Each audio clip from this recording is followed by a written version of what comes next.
Hi folks, welcome to economic talks. So during this weekend कुछ बड़े banks के results आए जैसे एचडीएफसी और आईसीआईसीआई, और आई थिंक उनके रिजल्ट्स के अंदर अपने को कुछ इंपॉर्टेंट चीज़ें देखने को मिलती है beyond there just pat Y O Y growth. So आज की वीडियो में हम इन्हीं चीज़ों के ऊपर बात करेंगे। बेसिकली दो चीज़ों के ऊपर बात करेंगे, एक उनका रिजल्ट्स कैसा रहा और उनमें से अपने को क्या क्या इंपॉर्टेंट पॉइंट मिलते हैं, और दूसरा उन पॉइंट्स की वजह से अपने को अपना इकोनॉमिक आउटलुक क्या दिखता है, क्या इंडिया का इकोनॉमी अभी किस स्टेट में है, उसके बारे में क्या आउटपुट मिलता है या क्या ओपिनियन मिलते हैं। So let's move forward and look at the ICICI bank. तो ये है आईसीआईसीआई बैंक का रिजल्ट्स। मैंने उसको थोड़ा कंसोलिडेट करके एक शीट में डाल दिया rather than showing you the PDF because वो थोड़ा क्लमजी हो जाता है। तो अगर आप आईसीआईसीआई बैंक को देखोगे तो Q on Q interest income देखो या रेवेन्यू पैट, हर जगह पे ही आपको ग्रोथ दिख जाएगा। बाय द वे हम क्यू ऑन क्यू क्यों बात कर रहे हैं, क्योंकि बैंक कोई सीजनल बिजनेस नहीं है। ऐसा नहीं है कि आप बैंक से अगर आप आज के डेट में लोन लेते हो तो ऐसा नहीं है कि आप आपका ईएमआई सिर्फ सितंबर क्वार्टर में ही भरोगे, राइट। आपको ईएमआई पूरे साल हर महीने भरना पड़ता है। So that is why bank का जो अर्निंग्स है वो सीजन के ऊपर डिपेंडेंट नहीं होता। मे बी अगर कोई बाइक बेचने वाली कंपनी है तो उसको पता है कि सितंबर में फेस्टिव सीजन होता है तो तब उसकी बिक्री ज़्यादा होगी, उसकी रेवेन्यू ज़्यादा आएगा। लेकिन बैंक के केस में ये नहीं होता। बैंक के केस में उसका कस्टमर उसको रिकरिंग रेवेन्यू हर महीना दिया जाता है। दैट्स वाई बैंक अपने को हमेशा ही क्यू ऑन क्यू देखने चाहिए, वाई ऑन वाई नहीं। तो वापस चलते हैं अपने आईसीआईसीआई के रिजल्ट्स के ऊपर। तो आईसीआईसीआई ने हर फ्रंट पे अच्छा रिजल्ट दिया है। अगर आप रेवेन्यू देखते हो, इंटरेस्ट से इनकम देखते हो, पैट देखते हो, तो हर किसी में क्वार्टर ऑन क्वार्टर ठीक ठाक ग्रोथ दिखाया। इवन एडवांसेस यानी कि लोन ग्रोथ भी डबल डिजिट में दिखाया, जो कि इस इकोनॉमिक एनवायरनमेंट में रेयर है। Like I don't think any other bank has yet shown a double digit Y advances growth.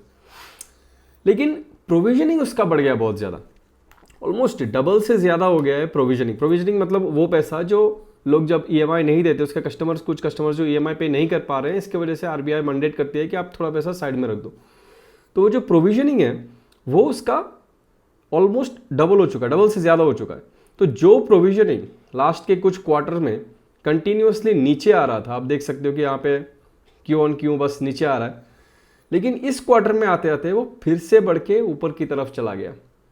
Now this is actually a warning sign, क्योंकि लास्ट 3 क्वार्टर से आपको याद होगा कि FY25 में मतलब कैलेंडर ईयर 2024 में बीच में ऐसा हुआ था कि अपनी इकोनॉमी काफ़ी स्लो डाउन आ चुका था, जीडीपी ऑलमोस्ट 5.4 पे आ गया था, राइट। तो तब क्या हुआ था कि तब से इकोनॉमी का उस स्लो डाउन की वजह से बैंक्स के काफ़ी ख़राब रिजल्ट्स आने लग गए थे।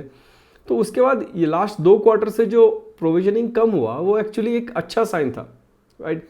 लेकिन अब फिर से वो ऊपर की तरफ चला गया। So this is a warning sign for the economy despite ICICI giving a good result. अगर आप देखते हो कि आईसीआईसीआई का डिपॉजिट ग्रोथ भी काफ़ी अच्छा खासा हुआ है, ऑलमोस्ट 13% से उसका डिपॉजिट ग्रोथ हुआ है यहाँ पे, राइट। तो अब देखते हैं next bank which is axis bank. ठीक है, तो एक्सिस बैंक का रिजल्ट थोड़ा खास है क्योंकि आपको ऑलरेडी फ्राइडे के सेशन में देखी गया होगा कि मार्केट ने भी काफ़ी नेगेटिवली रिएक्ट किया है, क्योंकि एक्सिस बैंक ने हर फ्रंट पे गंदा रिजल्ट दिया है। अगर आप इंटरेस्ट इनकम देखते हो और या फिर आप रेवेन्यू देखते हो तो रेवेन्यू भी फ्लैट है। बाय द वे, रेवेन्यू और इंटरेस्ट इनकम में डिफरेंस क्या है?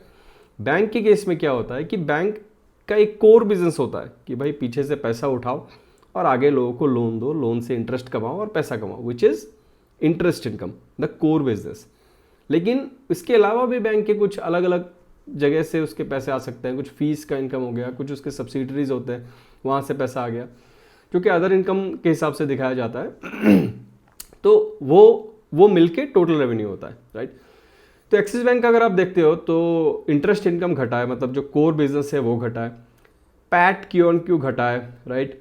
प्रोविजनिंग ऑलमोस्ट 3 गुना हो गया है, राइट।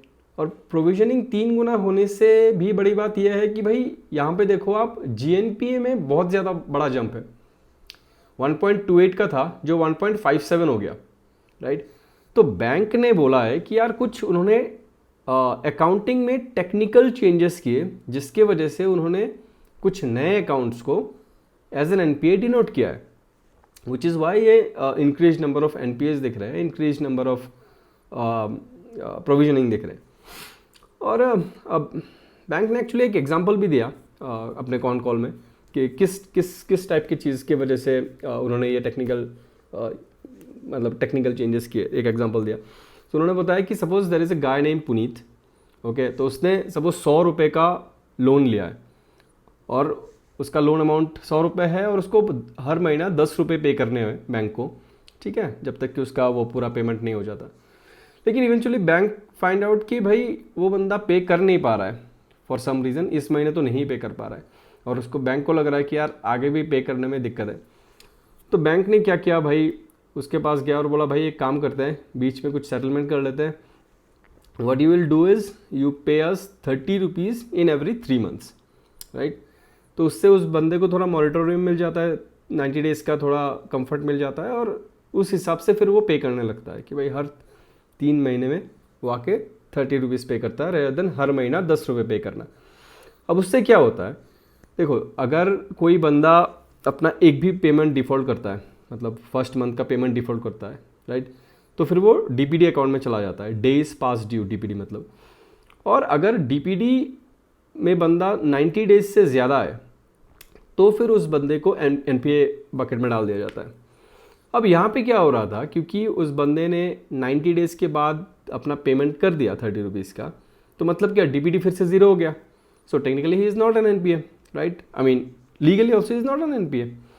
सो इस टाइप की चीज़ें थे जिसको अभी एक्सिस बैंक ने बोला कि नहीं यार, अगर किसी के साथ ये केस है तो भले ही वो 3 महीने बाद अपना फुल पेमेंट कर देता है, लेकिन हम फिर भी उसको एनपीए मानेंगे, ठीक है। तो इस टाइप की कुछ टेक्निकल चीज़ें किया है, ये एक एग्जांपल है बस, जिसके वजह से एक्सिस बैंक का जीएनपी और एनएनपी बहुत ज़्यादा बढ़ गया। और बढ़ने से बड़ी बात तो ये भी है कि भाई देखो उसका लोन ग्रोथ अभी भी फ्लैट है, 8% है, which is I think the lowest among the big peers. Then उसका डिपॉजिट ग्रोथ भी कुछ खास नहीं है, 9-8-9% का डिपॉजिट ग्रोथ है आई थिंक, राइट। अब एक मेन जो दिक्कत की बात है जो कि शायद सारे बैंक्स में, वो आप यहाँ पे देखोगे ना, तो रिटेल बैंकिंग देखो आप, ठीक है, सेगमेंटल रेवेन्यू रिटेल का ऑलमोस्ट फ्लैट है और रिटेल का अगर आप प्रॉफिट देखते हो तो क्या करीब करीब आधा हो गया है, राइट। कॉर्पोरेट बैंकिंग भी कम हो गया है, बड़ा कहाँ पे है, ट्रेजरी में, मतलब बैंक के जो इन्वेस्टमेंट वगैरह है वहाँ पे बढ़ा है, कोर बिजनेस में नहीं बढ़ रहा है, राइट। रिटेल में बहुत ज़्यादा पेन है, आधा हो गया, बहुत ज़्यादा पेन है रिटेल में, मतलब जो नॉर्मल बंदे होते हैं, जो मिडिल क्लास लोग होते हैं या गरीब लोग होते हैं, या अमीर लोग भी होते हैं बट वो शायद परसेंटेज वाइज इतने ज़्यादा नहीं होंगे, तो रिटेल में पेन है, that is clearly visible. And not only in this bank, अगर हम HDFC में भी जाते हैं तो HDFC में भी अपने को यही चीज़ दिखता है। HDFC का अगर मैं ट्रेजरी देखूँ, ट्रेजरी तो 10 गुना हो गया है, पता नहीं। रिटेल बैंकिंग आप देखो यहाँ पे 3300 का हो गया है, जबकि 8100 का था वो पहले, 8000 का था, 3.3K का हो गया अभी, राइट। और same goes with wholesale banking I think, right, ये भी ऑलमोस्ट आधा हो गया है, बढ़ा गया है ट्रेजरी, राइट।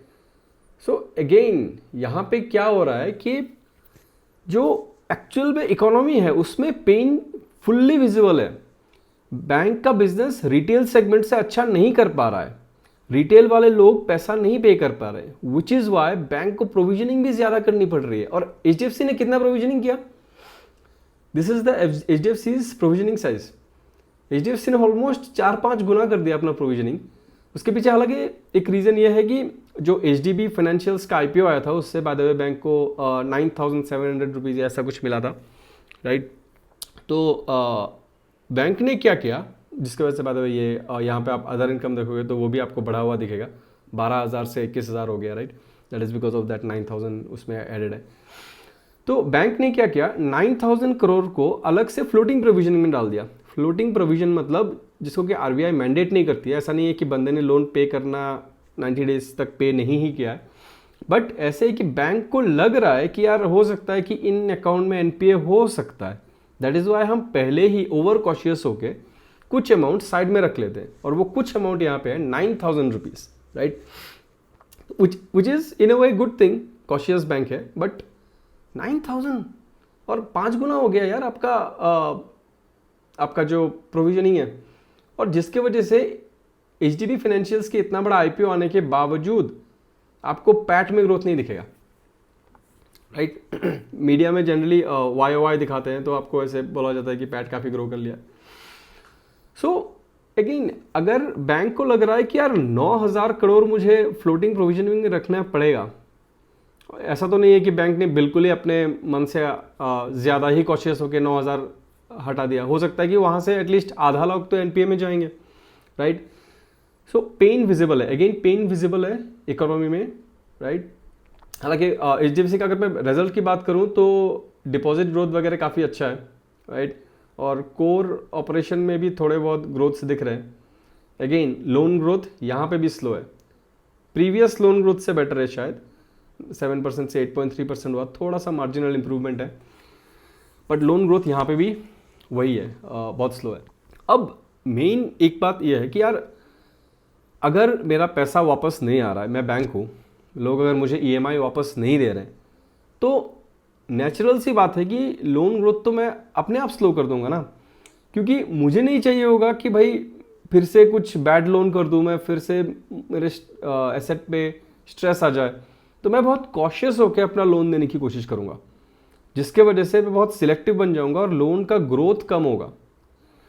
और क्योंकि इकोनॉमी जो है वो क्रेडिट ग्रोथ पे ही डिपेंड करती है। जनरली इंडिया का जो क्रेडिट ग्रोथ है इन नॉन नॉर्मल एनवायरनमेंट वो 13-14% के आसपास जनरली होता है वाई। तो वहाँ से अगर हम 8% पे आ रखे हैं तो that is some serious problem. और बैंक कॉशियस है लोन देने के लिए, इसकी वजह से बाहर भी डिमांड नहीं क्रिएट हो रही है। तो जो बंदा शायद लोन लेके अपना बिजनेस भी करता, उसको भी वायबल नहीं लग रहा है यार क्यों ही लोन लूँ, तो बैंक भी रिलेक्टेंट है यार, या कॉशियस है कि यार सबको लोन नहीं दूंगा। उधर लोग भी कॉशियस हैं कि यार बिजनेस का ग्रोथ नहीं होगा अपना या जो भी है, तो हम क्यों ही एक्स्ट्रा लोन ले। सो ये जो डुअल इंजन का स्लोनेस है उसके वजह से उसका इम्पैक्ट पूरे इकोनॉमी में ही दिखता है। और ये सारे प्रॉब्लम्स तब हो रहे हैं जब आरबीआई ने बहुत सारे लिक्विडिटी मेजर्स लिए हुए हैं। और ना ही just liquidity measures, last quarter के अगर आप अपना जीडीपी का डेटा देखते हो तो वो भी काफ़ी अच्छा आया था, राइट। तो इस क्वार्टर में जब ये एसेट पे स्ट्रेस दिख रहा है, so that is concerning for sure. So is it time to be bearish? I don't think so. I think कि शार्प रिकवरी नहीं आएगी इकोनॉमी में, लेकिन शायद एक स्लो ग्रोथ आएगा इस क्वार्टर में और उसके बाद से इकोनॉमी पिकअप करना स्टार्ट करेगी। मेरे पास 3 रीज़न है इसको बिलीव करने के लिए, एक्चुअली 4। सो पहला तो है कि आईआईपी डेटा ने फाइनली थोड़े पॉजिटिव चेंजेस दिखाने स्टार्ट कर दिए। आईआईपी मतलब इंडस्ट्रियल प्रोडक्शन का डेटा, जो कि मैंने इस वीडियो में भी बाय द वे आपको बताया हुआ था कि एग्जैक्टली कैसे काम करता है नहीं करता है। तो आईआईपी का जो डेटा आया था जून महीने का वो काफ़ी सही था। जून का नहीं आया था, मई का आया था, तो मई वाला काफ़ी सही था। So I think the economic activities will pick up. Second reason is के लिक्विडिटी मेजर्स जो आरबीआई ने लिया है उसमें से एक बहुत ही इंपॉर्टेंट वाला है सीआरआर कट वाला, जो कि सितंबर से लागू होगा। तो मतलब आने वाले टाइम में बैंक के पास और ज़्यादा लेवरेज होगा और ज़्यादा एक्स्ट्रा रूम होगा, लिक्विडिटी होगी जो कि वो आगे लेंड कर सके, right. So that is point number 2। And the third reason is, मुझे लगता है कि बैंक अभी लास्ट मोमेंट क्लीनिंग वगैरह कर रहे हैं, जैसे कि एक्स्ट्रा कॉशियस होके पैसा साइड में रखना, या फिर अपने जो टेक्निकल चेंजेस करके अपने एक्स्ट्रा एनपीएस को अपफ्रंट ले लेना, जैसे कि एक्सिस बैंक ने किया। मैंने वो पुनीत वाला एग्जांपल दिया। तो इट लुक्स लाइक कि हम पेन वाले साइकिल के ऑलमोस्ट एंड में आ चुके हैं, और इसलिए बैंक को ऐसा लग रहा है कि यार जो भी एक्स्ट्रा पेन लेना है, एक्स्ट्रा प्रोविजनिंग वगैरह लेने हैं, वो अभी ले लेते हैं। उसके बाद अब से सिर्फ पॉजिटिवली आगे जाएंगे या अपने रिजल्ट सिर्फ पॉजिटिवली दिखाएंगे। हो सकता है कि इस टाइप का चीज़ हो, क्योंकि बैंक्स के कमेंट्री उस टाइप के थे। अगर आप कॉनकॉल्स देखते हो, आप एक्सिस का देखो या आईसीआईसीआई का, तो वैसे रिजल्ट ही अच्छा था, उनके तो कमेंट्री बहुत ही स्ट्रांग थी। और एक्सिस का देखो आप, एचडीएफसी का देखो, दोनों ये बोल रहे हैं कि उनको साइंस ऑफ रिकवरी दिख रहा है इकोनॉमी में, और they are positive about the future. They are saying that the second half of this year will be better than the first half, and maybe जो चौके छक्के मारने वाली चीज़ है बैंक्स के लिए वो नेक्स्ट ईयर से स्टार्ट होगी। तो इट लुक्स लाइक कि ग्रेजुअल हम रिकवरी की तरफ ही बढ़ रहे हैं। And the fourth reason is the total macro economic environment. वो यार काफ़ी इंप्रूव्ड स्टेट में है आज के डेट में, और लग नहीं रहा है कि यहाँ से वो डिटोरिएट कर सकती है। एनीवे, आज की वीडियो में बस इतना ही, और next weekend I think SBI का भी रिजल्ट आने वाला है। एसबीआई भी बहुत बड़ा बैंक है और उससे भी अपने को काफ़ी इंपुट मिल जाएंगे इकोनॉमी के, तो उस पर भी मैं शायद एक सेपरेटली वीडियो बनाऊंगा। और वीडियो में बोली गई कोई भी बात यार बाई सेल रिकमेंडेशन नहीं है। ऐसा नहीं है कि मैं किसी बैंक को अच्छा बोल रहा हूँ या बुरा बोल रहा हूँ, दैट मीन्स के अब जाके उसका स्टॉक खरीद लोगे। स्टॉक प्राइस और इकोनॉमी रिलेटेड होते हैं बट एग्जैक्टली सेम नहीं होते, तो ये जो वीडियो था वो मोस्टली इकोनॉमिक एंगल से था। एनीवेज, मिलते हैं नेक्स्ट वीडियो में।